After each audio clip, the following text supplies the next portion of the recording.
રાવલ નગરપાલિકા ખાતે મૃતક યુવતીના સ્વજનો તથા હનુમાનધારના લોકો દ્વારા આવેદનપત્ર પાઠવીને રજૂઆત કરવામાં આવી। દેવભૂમિ દ્વારકા જિલ્લાના કલ્યાણપુર તાલુકાના રાવલ ગામે રાવલ નગરપાલિકા ખાતે 2 દિવસ પહેલા પ્રાથમિક સારવાર ન મળતા મંગુબેન કેશુભાઈ મારુ હનુમાનધાર નિવાસી તેઓની રાવલ હનુમાનધાર વચ્ચે વર્તુ નદીના પુલ પર અતિ ભારે ભયાનક પૂર આવ્યું હતું, જેથી મંગુબેન કેશુભાઈ મારુને સારવાર મળી ન હતી। સારવાર ન મળવાના અભાવના કારણે તેમનું મોત નીપજ્યું હતું। ત્યારે આ અનુસંધાને હનુમાનધારના લોકો તથા યુવતીના પિતા દ્વારા નગરપાલિકા ખાતે મામલતદારને, કલ્યાણપુર ચીફ ઓફિસર રાવલ નગરપાલિકા તથા પ્રમુખ રાવલ નગરપાલિકાને હનુમાનધાર, બારિયાધાર અને રાવલના જે પ્રાણ પ્રશ્નો છે તે બાબતે આવેદનપત્ર પાઠવવામાં આવ્યું, જેમાં મુખ્ય મુદ્દા એ હતા કે હનુમાનધાર, બારિયાધારને પ્રાથમિક સારવાર, ડોક્ટર બની સુવિધા મળે અને હોસ્પિટલ બાબતની તથા રાવલ હનુમાનધાર વચ્ચે ઓવરબ્રિજ મોટો પુલ બને। રાવલના જે પરા વિસ્તાર છે હનુમાનધાર, બારિયાધાર તેને પૂરતો વીજ પુરવઠો રાવલ શહેરની આપવામાં આવે। સાથે જ રાવલ નગરપાલિકા હોવા છતાં હનુમાનધાર, બારિયાધારને જે અમુક સુવિધાઓ મળી નથી તે તત્કાલે સુવિધા આપવામાં આવે। હનુમાનધારના લોકોની માંગણી છે અને મૃતક યુવતી મંગુબેનને તેમના પરિવારજનોને મુખ્યમંત્રી રાહત કોષમાંથી આર્થિક મદદ મળે તેવી તેમના પરિવારજનોની માંગ છે। અત્રે આ વિષય પર નગરપાલિકાએ ખુલાસો આપ્યો હતો કે મામલતદાર, કલ્યાણપુર ચીફ ઓફિસર રાવલ નગરપાલિકા પ્રમુખ દ્વારા એવું કહેવામાં આવ્યું કે રાવલ રેસ્ક્યુ નગરપાલિકા ટીમ દ્વારા આ ધસમસતા પૂરમાં હોડી દ્વારા યુવતીની મદદે તેઓ ગયા હતા, પરંતુ પૂરમાં પાણીનો પ્રવાહ અતિ ભારે હોવાથી રેસ્ક્યુ ટીમ મદદે પહોંચી શકી ન હતી, જેથી યુવતીની તબિયત બગડતા યુવતી મૃત્યુ પામી હતી અને આ બાબત પર તંત્રને રજૂઆત કરાશે અને રાવલ હનુમાનધારને ઓવરબ્રિજ વહેલી તકે બને અને દવાખાનામાં પ્રાથમિક સારવાર અને ડિઝાસ્ટરની મદદ તથા વીજ પ્રશ્ને વધુ સગવડ મળે તેવા સતત પ્રયાસો ચાલુ હોવાનું જણાવ્યું હતું। દિવસ પહેલા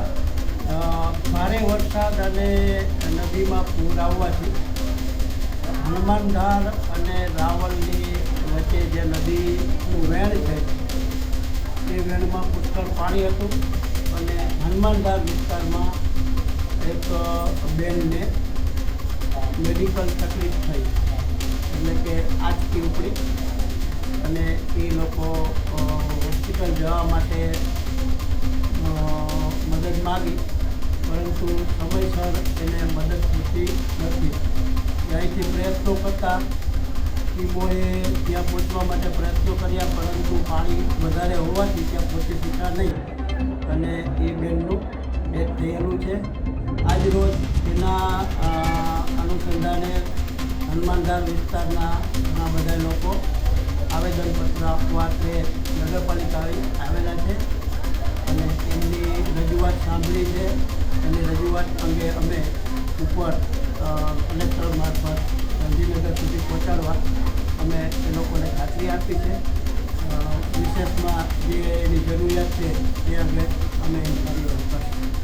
તો તે અમે રેસ્ક્યુ બાબુરાજાની સાબુ ન કરતા હતા, કોઈ મોકલ્યા હતા, અમે પગે લાગી પાછા તારો ફોન આવ્યો તું કાજે ટીમ પૂરી નથી, બરોબર? કોઈ એટલે કોઈ આવ્યું જ નથી, ખોટું ન મહારીભાઈ ભૂપડિયા ભાઈ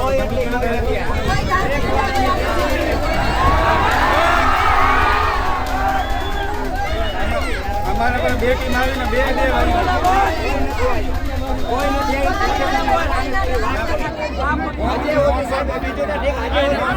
ખબર પડ્યા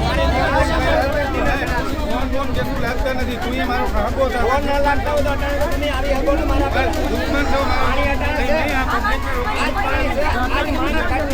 પૂનમબેન પર અને મુખ્યમંત્રી પર ઓવરબ્રિજની માગણી કરવા હું ખુદ ગયો હતો। એ વાત નથી, જીત્યો મારી દીકરી થઈ ગઈ, તમે આજે ને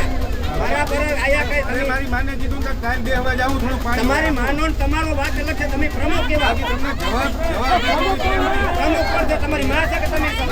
હું પ્રતિનિધિ છું, તો હું કામ તમે અહીં બેઠા પણ એ આવું થાય વાલાને પૂછી લે ભાઈ, પ્રતિનિધિ તરીકે દીકરો નથી તમારા મને જવાબ દેવો તો મારી વાત સાંભળો, મેં જે વાત કરી મને કરવા દો ભાઈ, મેં વાત કરી કરવા દો પેલા તમે વાત સાંભળો કેશુભાઈ, પેલા મેં સાહેબની વાત કરી કરવા દો, અચ્છા ભાઈ મેં વાત કરી કરવા દો ભાઈ, કેશુભાઈ વાત સાંભળો છો, મારી વાત ના માઇન્ડ ફોન લાગ્યો બરોબર તમારે 2 મિનિટ ખબર ચીફ ઓફિસર સાહેબે વાત કરી એટલે મેં શું કીધું મારી દીકરીને મારા જીવ છે ગમે તે તમને મને સારવાર કઈ કરી દો મારે દવાખાને લઈ જ જાવી બહાર બરોબર આજ નહીં તો કાલ જ્યાં સુધી મારો વિડીયો છે બરોબર પછી ચીફ ઓફિસર સાહેબે તમને લઈ દીધો છે ફોન તમે મને વાત શું કરી કે ખંભાળિયાથી આવે પછી હાંજોનો મેં ફોન કર્યો બરોબર તમારો ફોન આવ્યો મેં કર્યો નતો તો દ્વારકાથી આવે પહેલા તમે અમને સામા આવો અને અમે જેસીબી લઈને સામા આવ્યા શાંતિ રાખો